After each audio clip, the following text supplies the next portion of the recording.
welcome to the Keelhauled podcast. I'm your host, Captain Logan, and we've got a lot of Sea of Thieves news to cover today, so tie yourselves to the mast and hold fast. Ahoy there, pirates. I hope you had yourselves a good week and a good weekend. I know I did.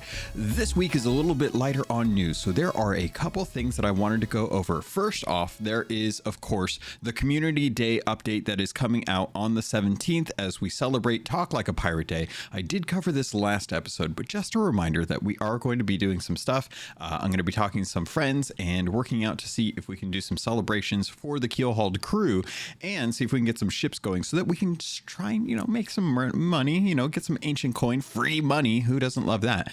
I also want to talk about the first Sea of Thieves contest for style, the first kind of styling thing. I love using cosmetics to cosplay and do my own character and have a theme going. They're going to be giving away gloves for this. I talked about this in the past, but they're finally starting to introduce that. We're going to be talking about that. And I want to cover a video that Falcor did about story mode. I think it's a very interesting video. I think it's definitely worth watching it, and you probably already have, but I wanted to talk about that.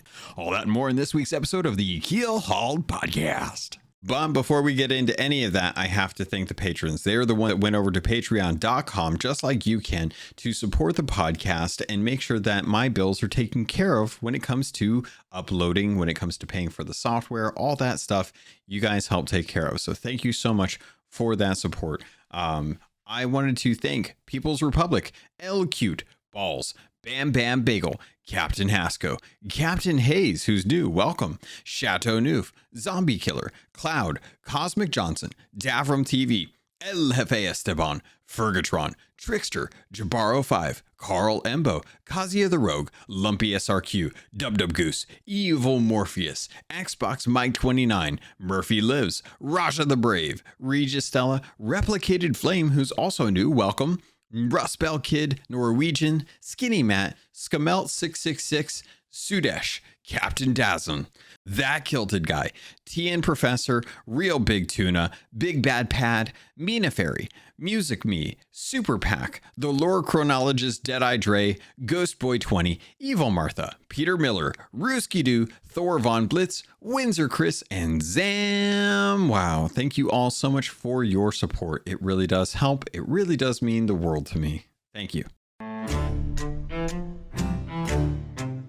First, I want to dive into the fashionista type style contest. If you guys are aware, there is the Golden Sales Golden Hour sales. That's what it is, that you can get if you participate in the screenshot contests that go out, and they generally run for a few weeks, and then they pick their winners, and then you have that next theme coming up and you have your chance to win the Golden Hour sales. I have not won it. There have been Discords that have been created to help each other out in creating different ideas and getting those worked out. I just don't have the time or the energy to put into trying to get a really fabulous one. If I happen to be sailing around and I get a good photo and I think it applies, I'll throw it in a folder that I have a huge, it's split up by years at this point. I've started to segregate all my photos based on the year that I took them.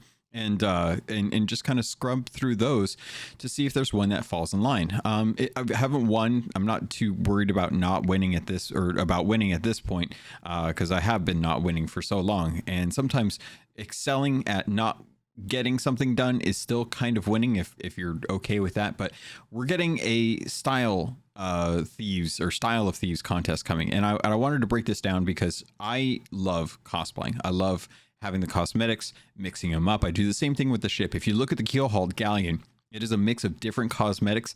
The colors are the biggest thing, and the theming around the sails. I have the Cursed Captain sails from the first Pirate's Life, Tall Tale, and it looks perfect because of the red and the green and the crossed swords, as well as the skull.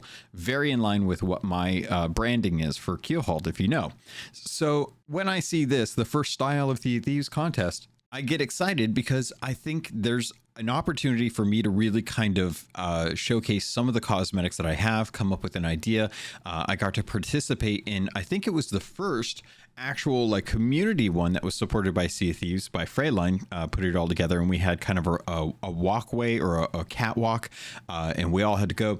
come up with a theme or a costume that was based around like a theme or a group of people, famous like Disney characters or, like an occupation and things like that worked really well for that. And I really had a good time with it. So when I look at the style of Thieves, I think that's something I could really put myself into. I could really, really love kind of jumping in, using all the years of cosmetics that I have and trying to put those to work to try and win this contest.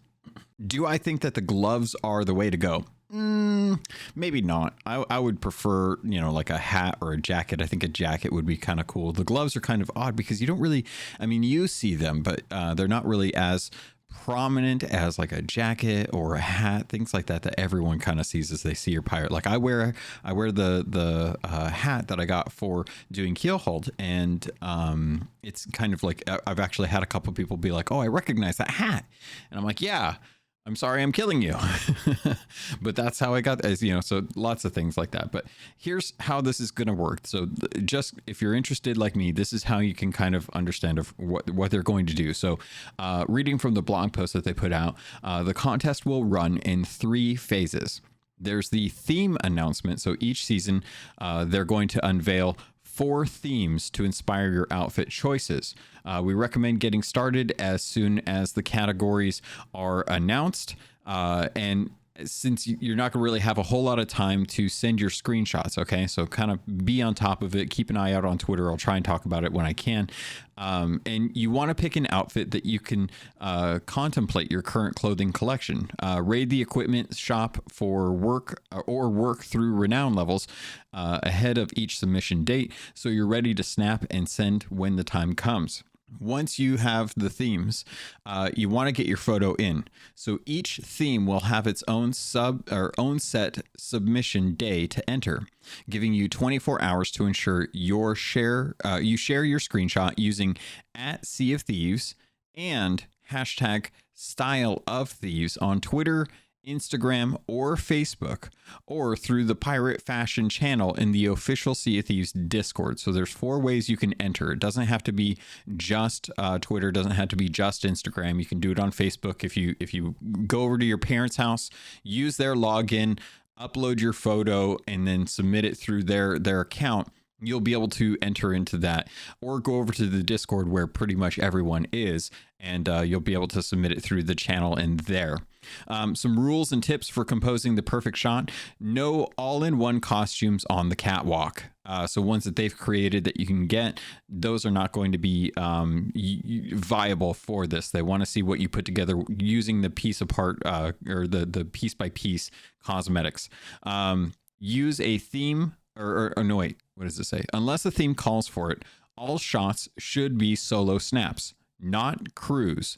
Additionally, only the pirate in the picture will be eligible for the prize. This is huge for me personally because I, again, am not in those Discords where they have a lot of people working together to get multiple ships on a server. They go over to a place, they get everything set up, they snap one really good photo, and then they submit it, and then everyone gets a hat, or the sales, I should say. And in this case, I like that because I would love to kind of think about, like what would I create? How would I present myself? And by doing that, I feel like you're really kind of rewarding the people who don't have the resources or the time to really invest in jumping into these Discords to be able to try and plan out a time to get together with everyone. Like, I commend the amount of effort that goes into those, but put one of those kind of curated shots up against the casual fan who just happens to be on Instagram and sees the contest and thinks, oh, you know what? I snapped a photo the other day using the share button on my Xbox controller. I should really throw that up there and see, if I can get some gloves. That's kind of what you're competing against. And it doesn't always work out for folks that have been solo players. Like, sometimes it does, sometimes it doesn't.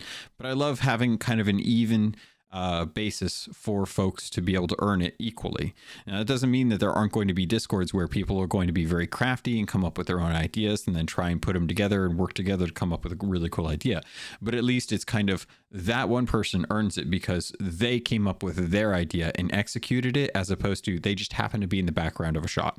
Find a simple or plain background to pose against. let your outfit pop. So they're telling you, don't try and make a scene out of this. Try and find something that really accentuates your character. There are emotes that you can use, and you can zoom in and zoom out if you want to, but don't make it a scene. Make it your outfit. You want your outfit to be the thing that actually speaks, not how well it fits into the environment that you're on.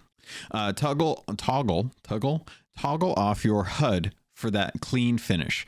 And what they're saying here is basically you've got the opportunity to turn off the HUD. That way nothing pops up. You don't see your name in there. Although I'm not too sure how you're going to be able to submit it. I guess probably just through the account. So they'll have to get a hold of you through there. And if you win, they'll probably ask for your gamer tag and then have it associated with the account email that you have for that gamer tag. So just make sure you toggle off your HUD. I see a lot of photos that are really, really great that have missing one shot from their blunderbuss in the bottom corner. And it's just like, it kills the whole look. The last thing is keep your screenshots true to the game. There should be no editing or filters used. A lot of us are skilled with Photoshop. There have been some good shops and some bad shops. And the good shops are the ones that you're just like, wow, I didn't know the president did do that. So make sure that you're just not using any filters, especially you Instagram people out there. I see you with your filters. It's all lies. Anyway, cast your vote. Our crew will shortlist their favorite entries in each category, then share them in a Twitter thread on voting day allocated to that theme. Then it's up for you to cast your votes. Hitting the I see what they're doing here. Hitting like on your favorite shot, with the 3 most liked entries taking the top spots. So this is how the business works, folks. If you don't know, this is social engagement at its finest. They are creating a contest. The reward is cosmetics in game.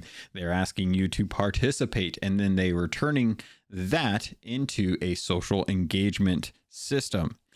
I am fine with this because if anything, it's going to be pretty anonymous. If you post it and people are looking at it and they know your account, then they might actually vote for it. The thing that I would recommend is that the masses don't go about this and vote for the favorite person if it happens to be like a content creator or someone in the someone in the community that's well known. Like there's a lot of well-known community members, some old salts out there who have been in the game for a long time. Try to be very honest about your likes if that's the case. You know, not everyone's going to win, but you shouldn't try and skew it the way a certain pirate during the first year of the game did when they wanted to hit Pirate Legend. Okay, so going back to actual text here. Then it's time for you to cast your vote, hitting like on your favorite shot. With the 3 most liked entries, I read this, didn't I? Dang it. Gosh darn it. This is what happens when you don't have like a way to like highlight stuff sometimes. We'll announce the winners both on our social media platforms and right here in an update to this article. Up for grabs are the Fashionistas Finery Gloves, a must-have accoutrement for the model Marauder. I love God, they do such a good job writing this stuff sometimes. We will award 3 winners per theme for a total of 12 pairs of gloves handed out per contest. So that's how they're getting around the whole idea of people taking group shots, is they just want it to be very kind of what's it called? Group things. Instead of the group photos for the sales, they're doing that. What you should know. Okay. Here are the big deals. Season 7, these are the themes. So now that we've mapped out the process, it's time to unveil the inaugural themes and dates for your diaries. The entry period for each theme will start at 10 a.m. UTC and run for 24 hours, which is 2 a.m. Pacific Standard Time, 5 a.m. Eastern Standard Time. The first entry will be the 20th of September, so after Talk Like a Pirate's Day. The theme is going to be Captaincy. The voting date is going to be the 27th, a week after. The second theme is going to kick off, and your entry is going to be available to be made on the 21st. And then the voting for that is going to be a week later on the 28th. And the theme is going to be gold. Then on September 22nd, the third day after the beginning of this, and a week after that is going to be spooky season. So you enter your photo on the 22nd. Voting starts on the 29th. And then the last one is cosplay. September 23rd is going to be the starting date, the submission date for that, and then voting will start on the 30th. Remember, a single day to submit your shot for each theme. Then, in the following week, a single day to vote for your favorites from each theme's shortlist. Keep an eye on our social channels in early October when we reveal all the winners. And there you have it. Everything you need to know about the new Style of Thieves social contest. If you'd like to be sporting a new and shiny pair of gloves yourself, start rating your wardrobe and grabbing screenshots so you're ready for the kickoff. What I will say is, again, one person, clear background, no HUD, no filters. Make sure it's not a all-in-one costume. Make sure you play around with the idea, okay? So submissions go from the 20th to the 23rd for the 4 different themes. Voting starts a week after each day. So the 27th, the 28th, the 29th, and the 30th. I'm looking forward to this. I'm already kind of coming up with some ideas that I want to have for captaincy. I don't know about gold. Gold is a little tougher. I love spooky season, so I will probably try to be playing around with that. And I have to think up of a good idea for cosplay. As of this recording, you will probably have a little more than a week to get your stuff together. That's really tough considering we have our next adventure coming up, and that's going to be kicking off pretty soon here. In fact, I think it's just around the corner. Let me take a look here. Yes, it looks like in about 13 to 12 hours, we are going to be getting the cinematic trailer for the Sirens prize. This is possessive, so there's some thoughts about that. And we see an image of Belle thumbing through a book. She looks to be in a place that has skeleton glyphs on the wall. The one that is most prominent is the one for King, which suggests that she could be in Stitcher Jim's lair. Now, I have been wondering if Stitcher Jim will make a return for some time now. I think a lot of that comes down to whether or not they're able to get the voice actor for Stitcher Jim into the recording booth safely, where they can start recording lines and planning out story around his character. Where we left off with the last adventure, Merrick has been transported to the Pirate Legend hideout. He is now back with the band that is actually down in the Pirate Legend Tavern. If you don't know, there is 3 members of a band that are down there playing. He is part of that band. That is his crew, the original crew of the Killer Whale. Sorry, I said the Wailing Barnacle, because that was the set that you got for participating in the event. No, what was it? The Wailing Barnacle was, I don't know why I'm making myself try and remember this stuff now, but I remember the Wailing Barnacle was first year, and that's about as much as I'm going to push myself to try and remember, because I'm trying to focus on what's going on with Sirens Prize. So the Sirens Prize, that's going to go live this week. I'll probably be playing through it. Hopefully this one goes a lot smoother than the last one that we got, A Hunter's Cry, because if I'm being honest, the last one was kind of bunk. It was a really good plan. It was a really interesting kind of culmination of the story. This is the first part in the next 3 adventures, so this will be kind of a lighter one that will kind of introduce what our next adventure is going to be about. And it looks like it's going to be going back to Flameheart. It looks like we're going to be going back to focus on him. I'm hoping that we get a little more information about Stitcher Jim. I'm hoping that we get a little bit more information about Flameheart Jr.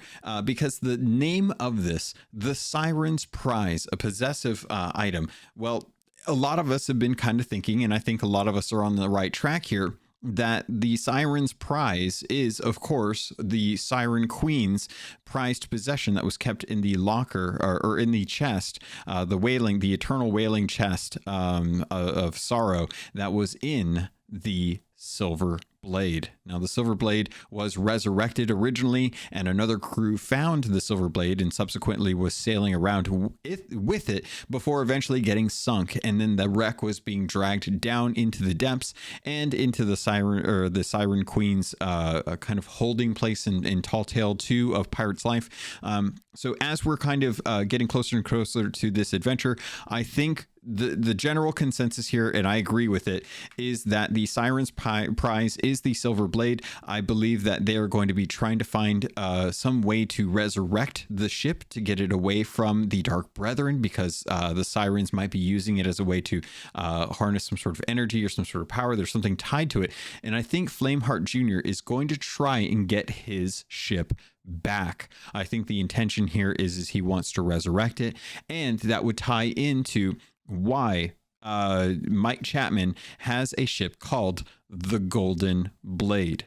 I think what better way to indicate an upgrade to your ship than increasing the value of it. It is not the Silver Blade. It is the gold blade here. And it kind of falls in line with flames. You know, flames are yellow and red. They're kind of golden looking. You know, you could kind of tie it together like it's resurrected through the flames of Flameheart and Flameheart Jr. and then turned into the golden thing. We were thinking a little bit too on stream this week while Davram and I were kind of talking about it, about the potential of it being tied to the little trinket, the mysterious vessel that Captain Jack Sparrow had during a pirate's life, and how his ship turned golden as it passed through a golden portal and left this realm. What an interesting thing this would be if the Golden Blade ended up being the ship turned gold, the Silver Blade turned gold via this mysterious relic, this mysterious ancient artifact, or whatever's inside it, or causing it to have this golden sun magical power to be able to take people wherever they want. Could this be the way that we find out that the Flameheart is finding a way to get back to the Sea of Thieves? Right now, the kind of general consensus is that we understand that the Dark Brethren are looking for ways to control the pathways between worlds, between the Sea of the Damned, between the Sea of Thieves. That was exactly what Davy Jones wanted to be able to control. He wanted to be able to stop pirates from being able to come back unless they served the Dark Brethren court. And as a result, when that was feasible, when they had control over traversing between different realms in the Sea of Thieves, the Sea of the Damned, and wherever else, that was when the captain was going to show up. The mysterious vessel would be a way for Flameheart to be able to control that type of passage if they were able to get it back from Captain Jack Sparrow. So does this mean that Jack is going to be making a return to Sea of Thieves? It's unlikely, but definitely a potential opportunity here.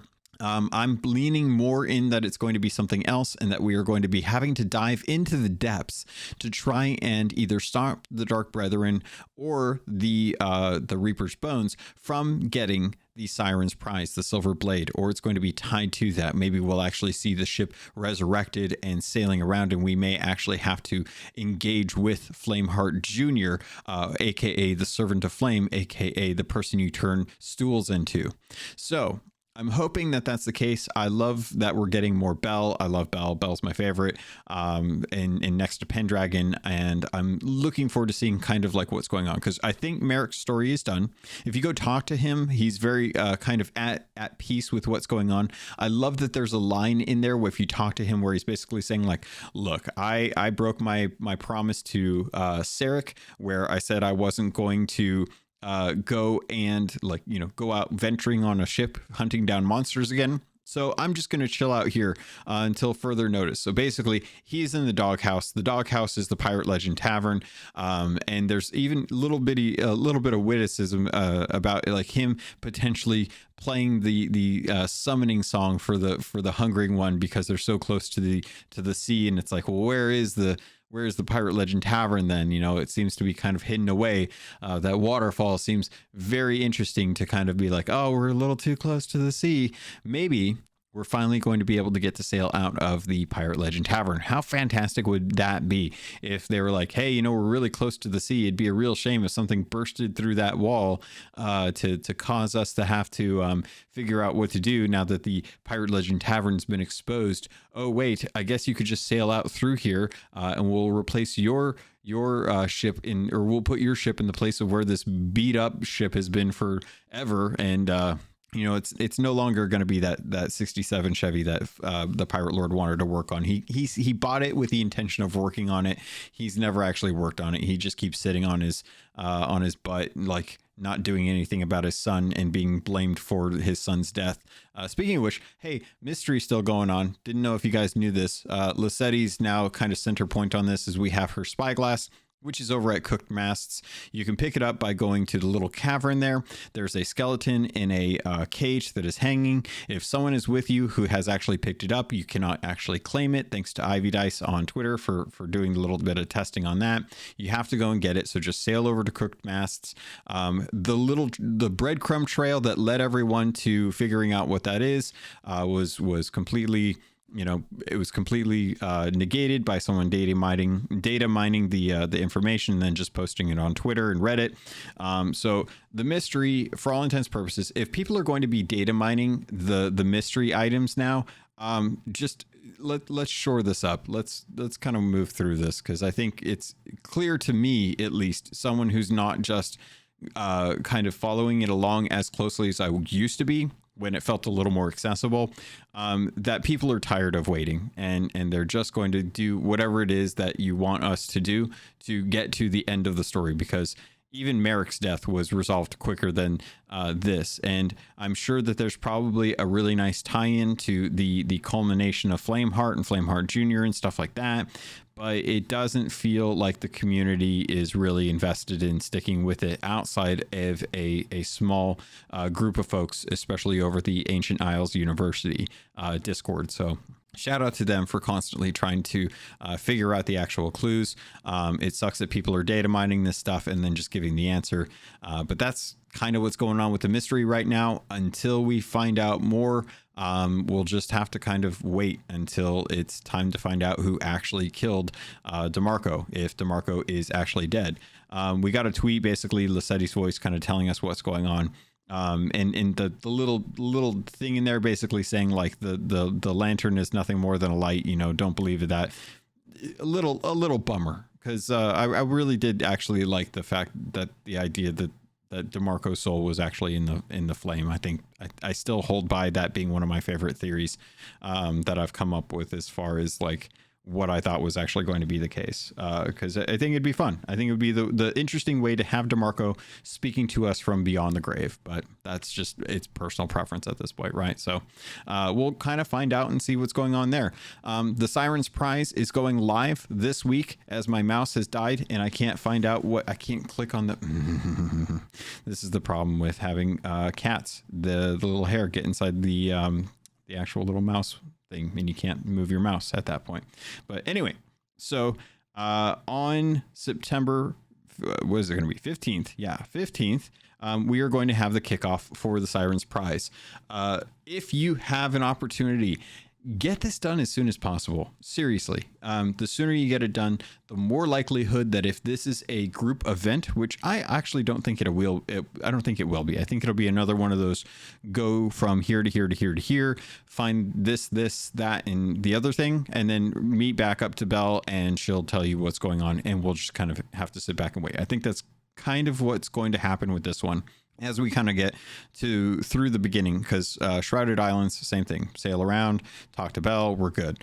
And then what was the other one? I'm trying to think of what the other one was that was kind of like the kickoff point for this. Maybe it was Merrick's death. Yeah, it was Merrick's death. Sail around, grab a bunch of things, go back to Belle, wait. So yeah, I feel like this one will be kind of, you know, low key as far as like what you have to worry about. But that's going to kick off on Thursday. Try and get it done as soon as possible. The more people that jump in at the beginning, the more likelihood you're going to run into people who are actually trying to figure it out and do it, as opposed to griefing other people. Lots of people get bored on the Sea of Thieves when there's nothing to do. One of their favorite things to do is to grief other people and just hang around in areas that are story points, and just ruin that for them, because they know they can. It's an open sandbox. They have every right to do what they want with their time, as long as they aren't breaking anything that is considered terms of service or going to get yourself banned. And that kind of leads me to my next story. Or not really story, but one of the things I wanted to talk about. Ahoy there, pirates. This is the ad for this episode, and I did want to let you know, if you wanted to avoid these and just get a regular filler, you can head over to the Patreon. There's a special feed just for patrons that get the ad-free version. If you want to keep listening, though, I can't say I blame you, because this week I want to let you know about Loot Crate and getting 15% off of most crates and crate subscriptions when you use the link and code RobotsRadio in the show notes. Also, you can head over to audiobooks.com, get your first 3 audiobooks for free, and that can include any 2 VIP books, or use the affiliate link for Green Man Gaming. If you're a PC gamer or you'd like to save money on games, it's one of the benefits of being a PC gamer. Head over to Green Man Gaming. You can get codes for Steam, Epic, any of the different stores that they have deals going on. They have deals going on all the time, and if you plan on buying there, please consider using our affiliate link. All of that goes straight to me through the network. Thank you all so much for everything that you do to support this podcast. It means the world to me, and I continue to try and improve the quality and the content for you. With that, pirates, let's get back to the show.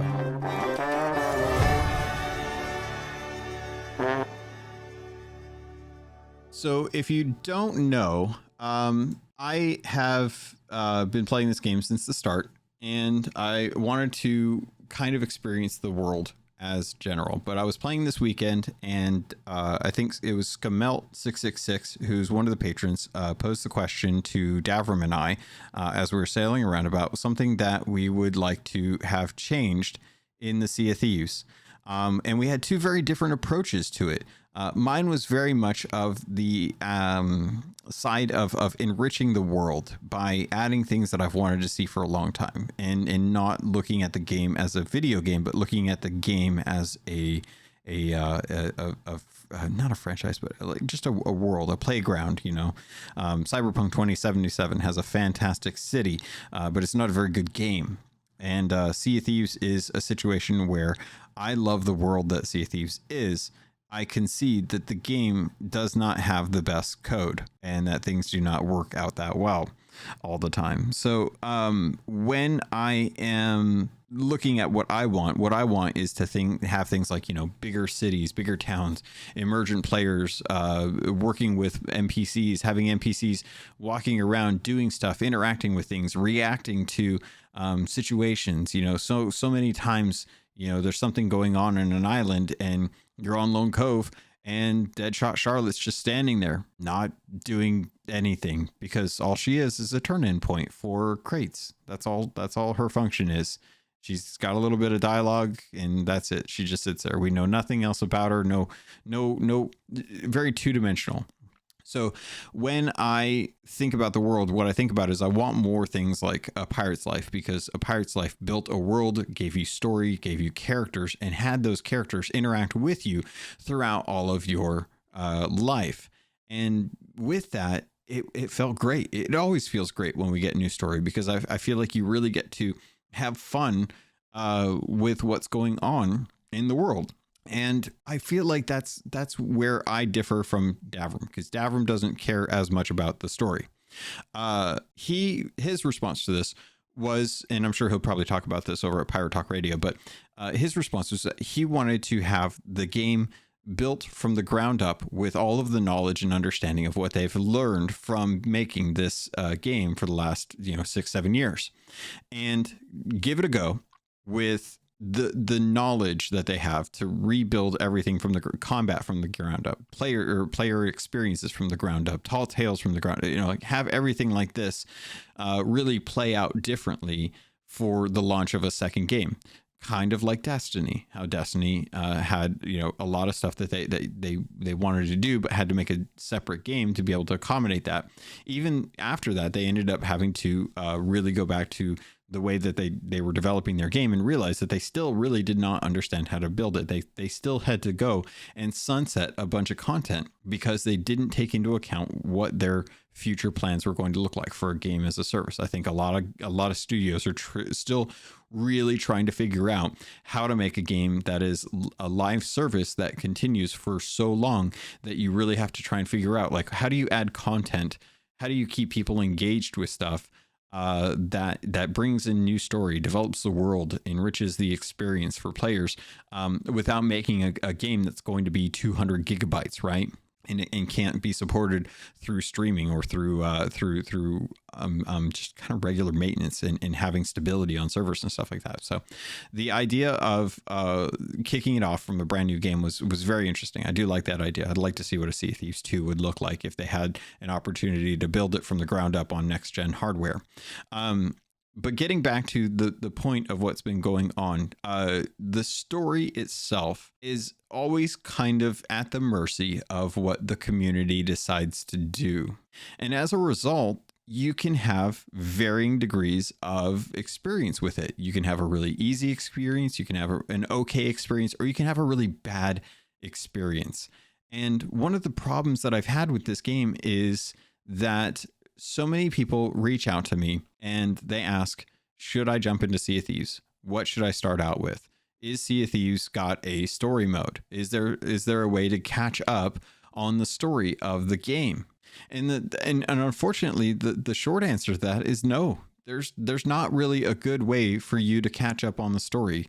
There's content creators out there like myself who've been making content for years at this point, kind of talking about the story, how it's progressing, but trying to ask someone to jump into a game, but have to go back and do research on what's been going on in Sea of Thieves over the course of years is a really big ask. It's a lot of time investment to try and understand the story. And Sea of Thieves does not really have a good way to tell you the story. Sure, it has a bunch of tall tales, but ever since they decided to move towards adventures and away from tall tales, a lot of this content is not being surfaced to new players. There's no way to catch people up.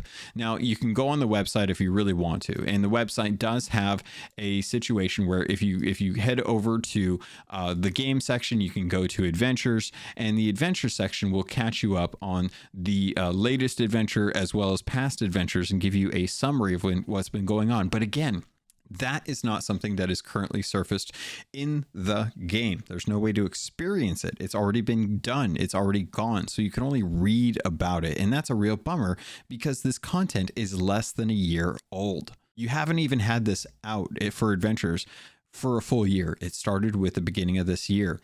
So there's no way to go back and experience even content that's 6 months old at this point. There's no way to catch up and work your way through the different stories to finally have the weight, the gravitas, the connections to the characters as you've had throughout the adventures if you've been doing them on your own. And that, I think, is a huge flaw to me. That is a huge way to alienate future gamers who are potentially jumping into Sea of Thieves and not for the sake of awarding the limited time cosmetics, for the sake of not having to keep this content in the game forever. It's a way to shortcut the content that you have so that way you don't have to keep it persistent for everyone.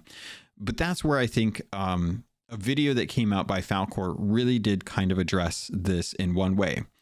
There is one major flaw to the video that I saw where Flameheart does, Falcor does a really good job of kind of talking about how the game is sold as an adventure, as a story-driven adventure, how you're going to have a way to connect with different characters. You're going to have a way to experience the story. And yes, you can do that. You can go through a pirate's life. You can do that, but you are still subject to all of the weird happenings that can happen in Sea of Thieves with other players without really any warning.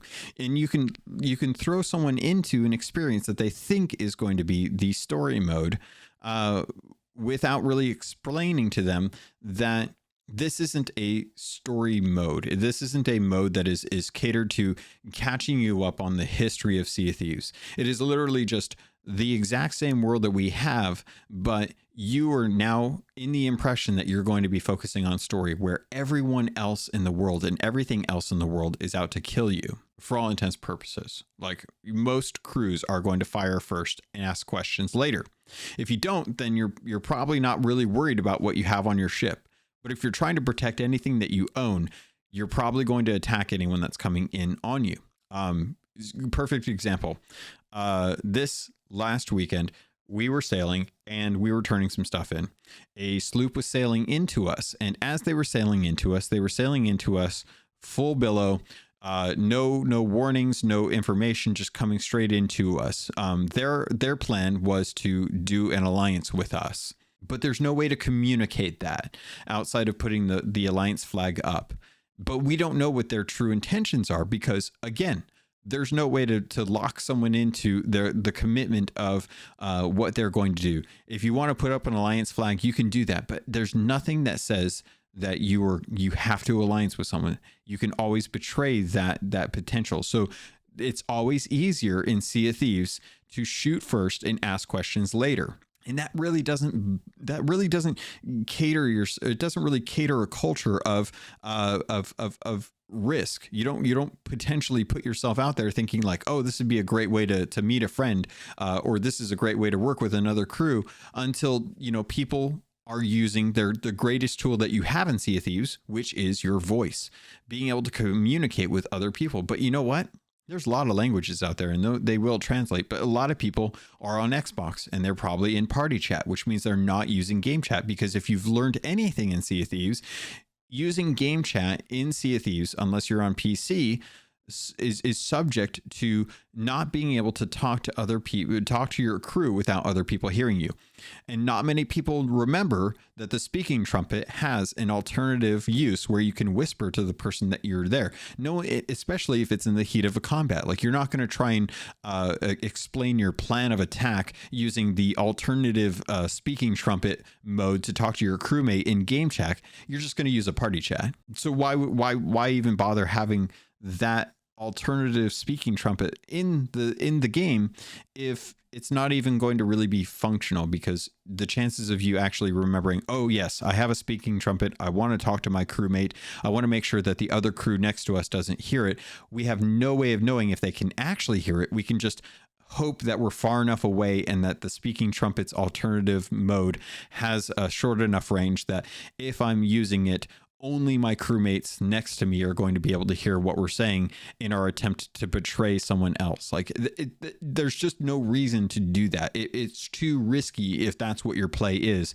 It's just easier to use party chat. So you're not going to be in game chat, which means there's no way to really communicate with other people in the game if you're sailing up to them, which means that the likelihood of you being able to alliance with someone is even harder. In fact, most alliances are made by passing by someone who happens to have the alliance flag up. You run up, you hit join, and then you sail off and do your own thing. That is 90% of what most people want to do when they are out sailing. And that does not really create an environment where people can really kind of communicate with each other, hang out, get to know each other, build a rapport with other crews, because you don't know them. You don't want to know them because it's more risk that way, and you're trying to get gold, because Sea of Thieves takes a lot of time. If you're sailing around, you want to do something, it takes at least a half hour to do a sea fort. You don't get a whole lot of gold out of it. If you want to do anything substantial, you have to invest at least an hour, 2 hours, usually 3 if you want to get a decent amount of gold. So why would you risk that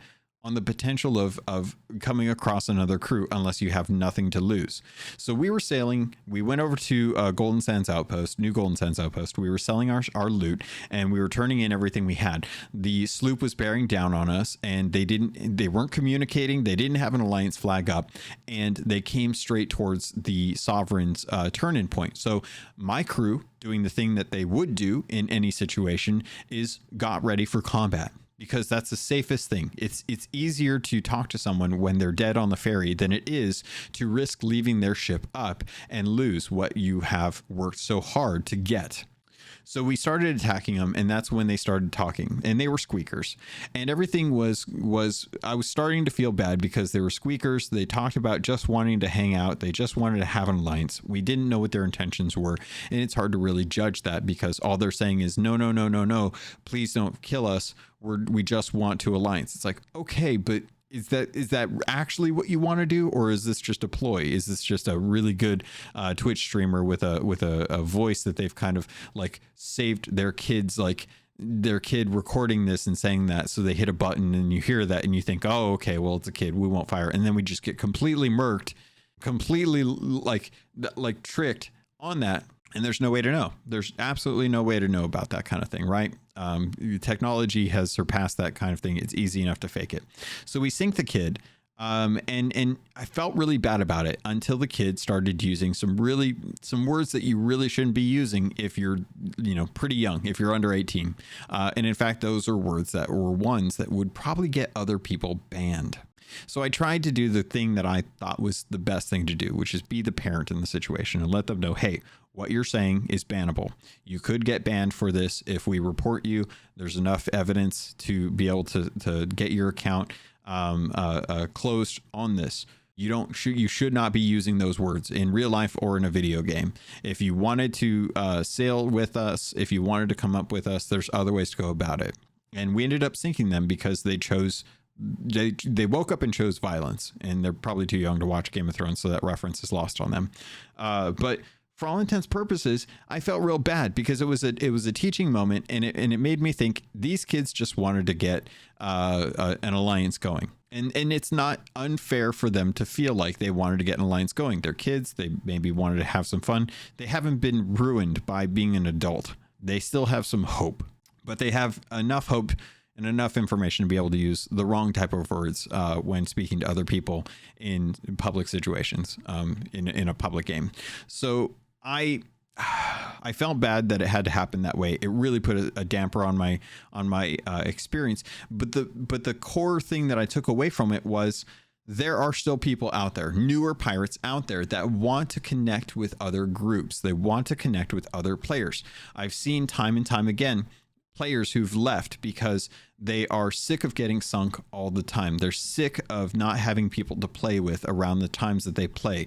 There's too much in the game that is not that it is constantly working against you and not enough to work with you. You can't pay to have Pendragon sail as your ship, your fleet mate, to be able to protect you in a situation where you get attacked by a Kraken and a Megalodon and your skill isn't high enough to be able to handle those two events at the same time.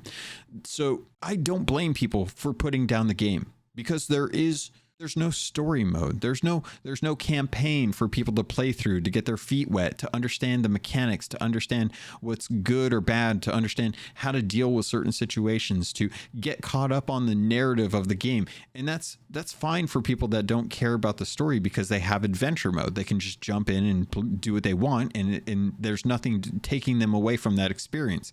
But for those that want the story, for those that want to have an idea of what it is, for them to get connected to the game, they need to be connected to the story members if they don't have a crew. Now, if they have a crew member or if they have a crew that they're sailing with, that's their reason for playing. Their reason for playing is playing with people that they like to play with. The game doesn't necessarily need to make a difference. It could be any game as long as they're playing with their friends. That's why people play. They have a community. They either enjoy the story and they're connected to the characters, or they have a community where they play with people that they play with on a regular basis. So the idea of Falcor. Sorry, dude. Every time I think about it, I'm always like Falcor, Flameheart is just you get it.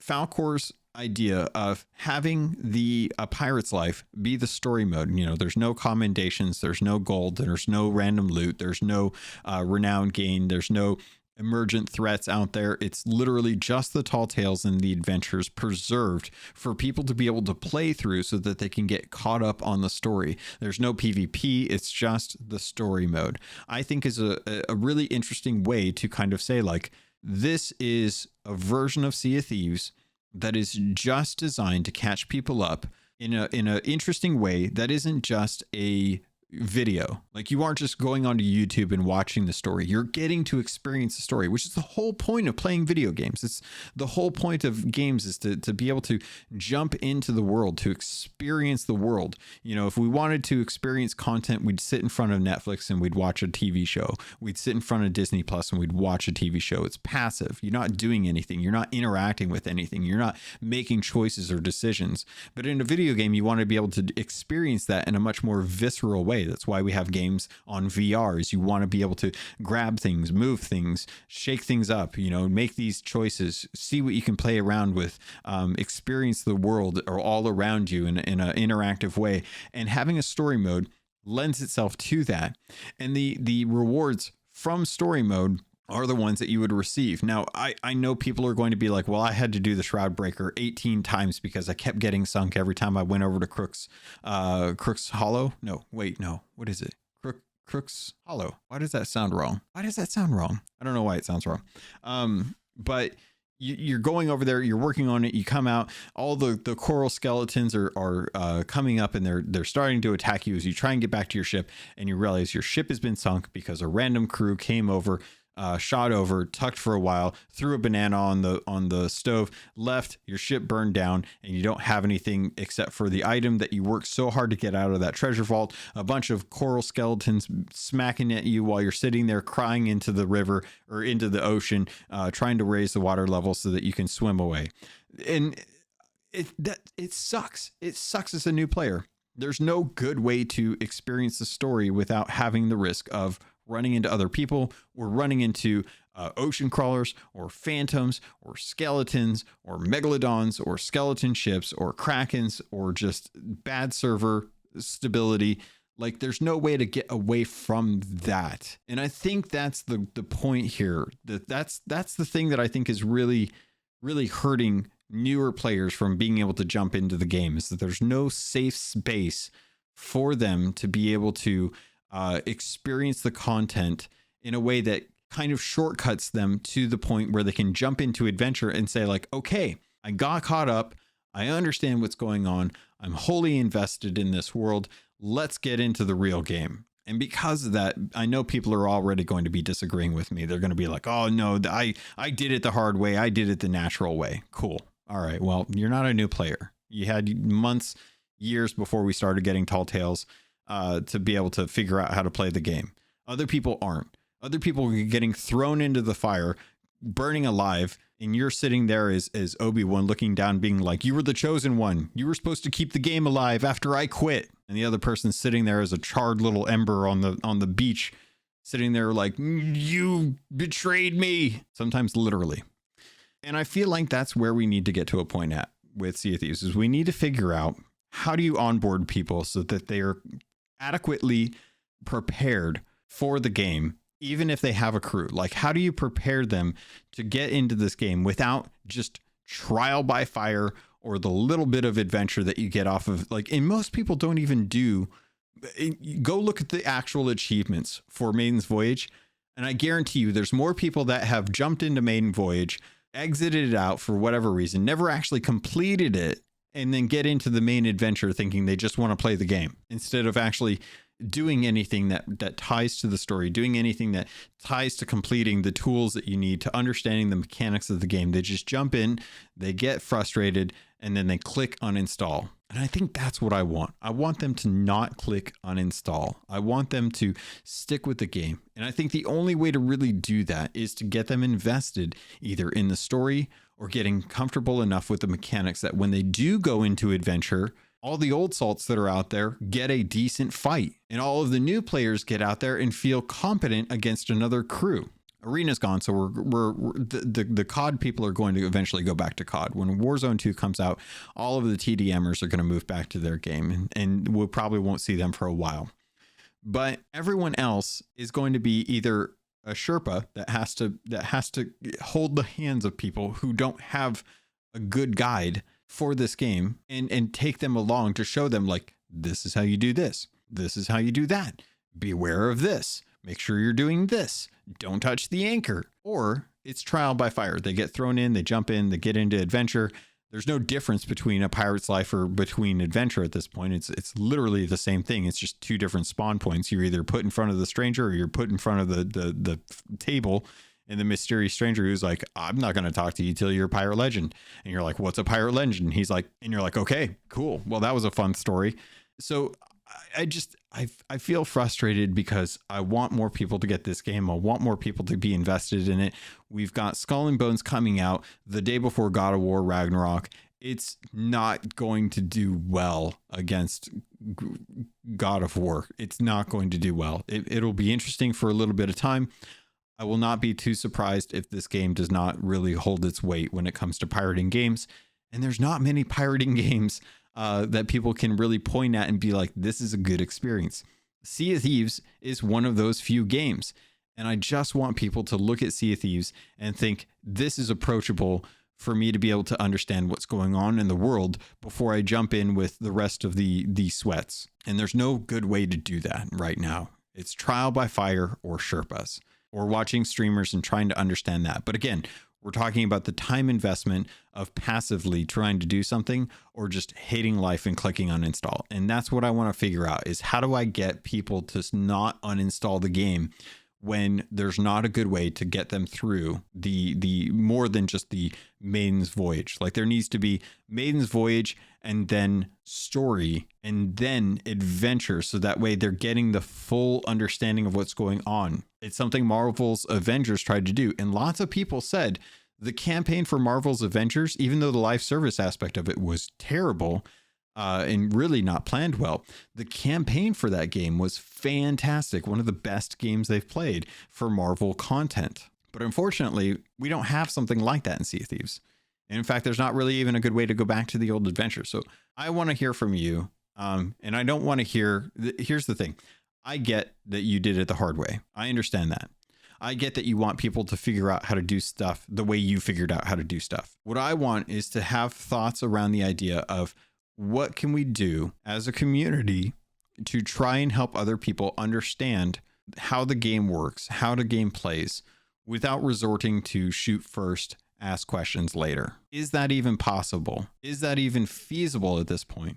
Is a story mode even something that would work to do that? I want to get some good constructive thoughts on this, because I think at the end of it, I think Falcor's video is 100% right.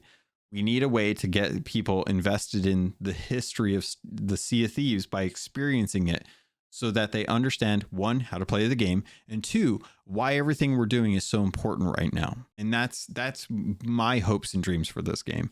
I do think that Davram is right. I do think that there is a lot of code that may or may not actually be salvageable for things like combat, which is why they're working so hard on this combat overhaul, why it's a multi-year project.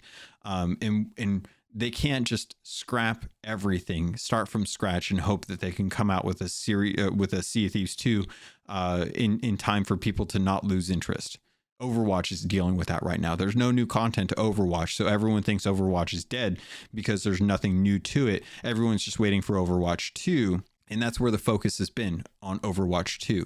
So you got to lose somewhere, right? You got to either lose players who are unhappy with the state of the game as far as its stability, as far as its combat, things like that, or you lose people over not bringing content to the current game while you work on building the sequel. And that's a real tough thing. Splatoon 2's done it as well too. Splatoon 2 did not add any new Splatfest events for years. And the reason for it was because they were building Splatoon 3. They were building Splatoon 3 campaign with the understanding of how people enjoyed the smaller campaign that was available in season 2, as well as the expansion. So they wanted to build out a bigger campaign for Splatoon 3, but it took them abandoning all updates for Splatoon 2 to be able to do that. So that's another question. Should they abandon Sea of Thieves content and work on Sea of Thieves 2? Should they try and take what they've learned from series Sea of Thieves 1 and apply that to a game that's built in Unreal 5 and call it Sea of Thieves 2? That's what I'm really curious about. Because the question always comes up, and I'm genuinely just committed to whatever Sea of Thieves ends up being at the end of the day. Chances are I will probably love Sea of Thieves for the rest of my life. I will always have nitpicks here. I will always have grievances with some things, but I genuinely just love this game. I love the characters. I love the direction that the devs take to try and make sure that the world stays interesting, because I think they do a really good job of that. But I want other people to experience that as well. And it kills me to think that people stop playing the game. And I understand why. And I can't refute it, because the criticisms that they have are not unfair criticisms for all intents and purposes. Most people's criticisms are very valid. And I think that is what really hurts the most, is that I can't sit there and tell them, oh, well, we'll try this out and see if this is going to be something that you'd like. Maybe you don't like this, but maybe you'd like that. It's more like, nope, combat is rough. They hot fixed swords when they found out that you couldn't block. And it's like, if you can hot fix that, what about all the other weird junk that happens that we can't, that seems to be like fixable but isn't getting hot fixed? Like, there's so many times where I'm sitting here thinking, this is a weird interaction. This interaction should have happened. Why isn't this fixed? But I it's the wants, right? It's always the wants. I want this. I want that. I want this. I don't understand how come that. And it always comes down to time, energy, effort, money, complexity.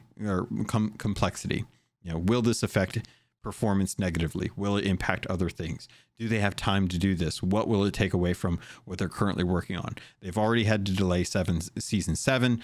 If that's the case, chances are Flameheart's story won't actually end in the end of the year. It'll probably get pushed out to the anniversary update and the culmination of that. What happens after that? What happens after Flameheart? And should it be Sea of Thieves 2, or should it be the next story? Because they've already got it all planned out. So chances are they're going with, the story, not Sea of Thieves 2. But it always seems to come up every once in a while. And I think it's usually when the servers start hitting their worst. I am going to be very trepidatious around Community Day. Again, that's going to be on the 17th.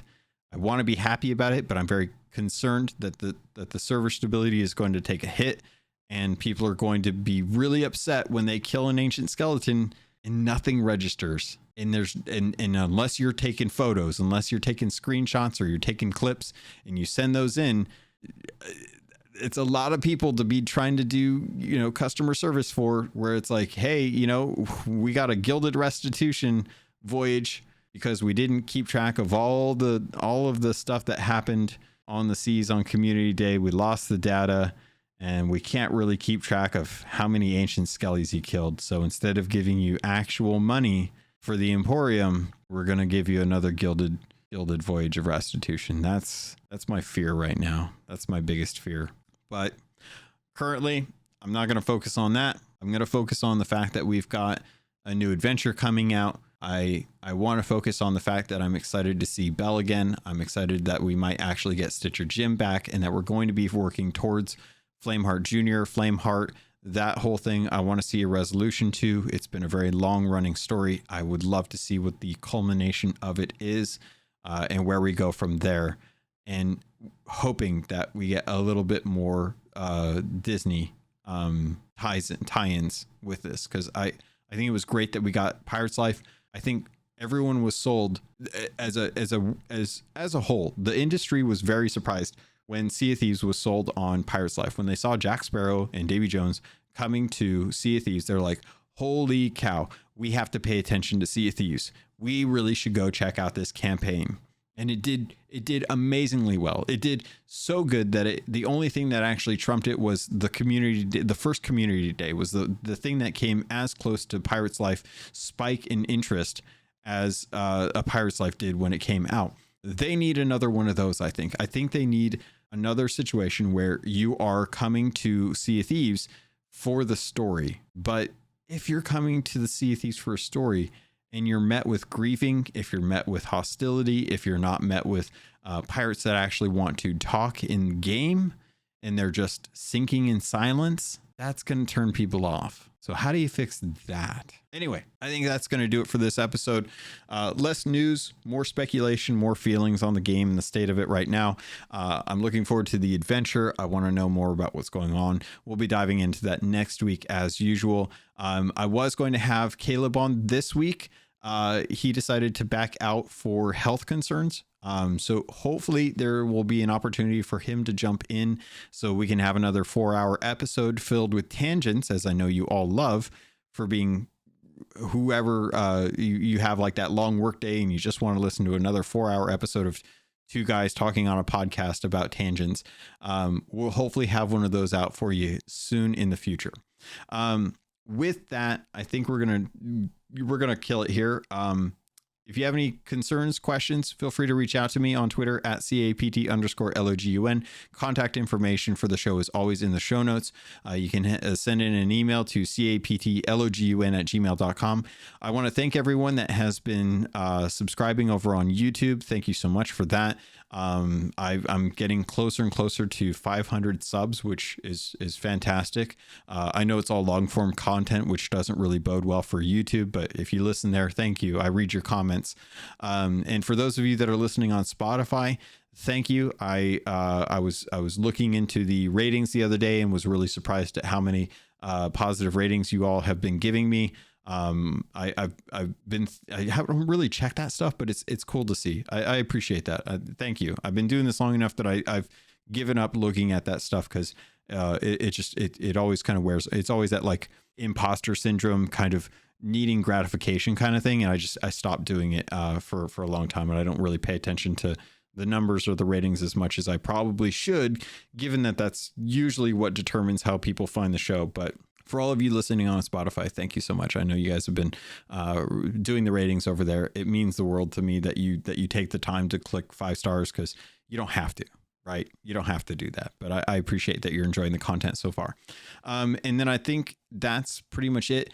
Again, we've got the Sherpa program in the Keelhauled Discord. If you're trying to learn more about Sea of Thieves, there's some Sherpas out there that are looking to do so.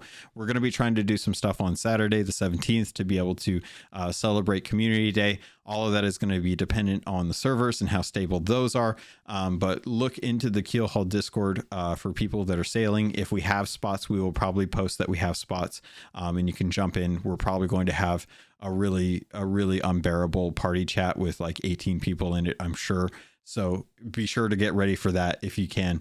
And hopefully you guys are having a good time out there. Hopefully you guys are having a good experience in Sea of Thieves. You're enjoying yourselves. You're working on the new ledgers, because that's honestly like there's new ledgers, there's new cosmetics. The drumming concertina is available for all of the different reputations, or reputations.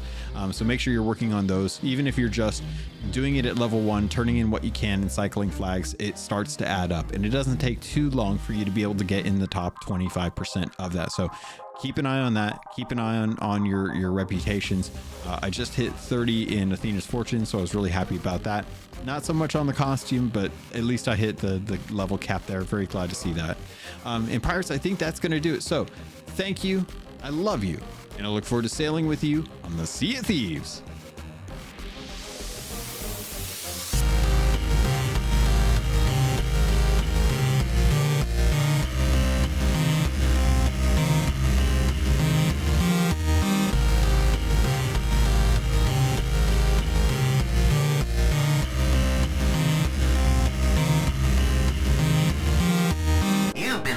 To a Robots Radio podcast. Smart shows for interesting people. Check out all the shows at robotsradio.net. Do you love the Mass Effect series, and are you looking to learn even more about Mass Effect? The things that you didn't even know that you didn't know? Well, this is your host, Tom, or Robots, and me and my co-host N7 Legend do a show called the Mass Effect Lorecast. It is available on whatever podcatcher you're listening to this right now. We also do it live on twitch.tv/robotsradio, 10:30 Eastern, 7:30 Pacific on Sunday nights. So go look it up right now, the Mass Effect Lorecast. We'd love to have you join us. My name is Brian Burton. It's been 26 years since the bombs fell. And since I've left the vault, I've been trying to rebuild. This isn't the Appalachia that I remember. There's so much more to everything going on. And I promise to find the answer. So if you're out there, if you're listening, just hone in on these coordinates. Remember, there's there's a place for you at the end. Omega. The Omega Broadcast Fallout story is available on iTunes, Spotify, and many great podcasting sources.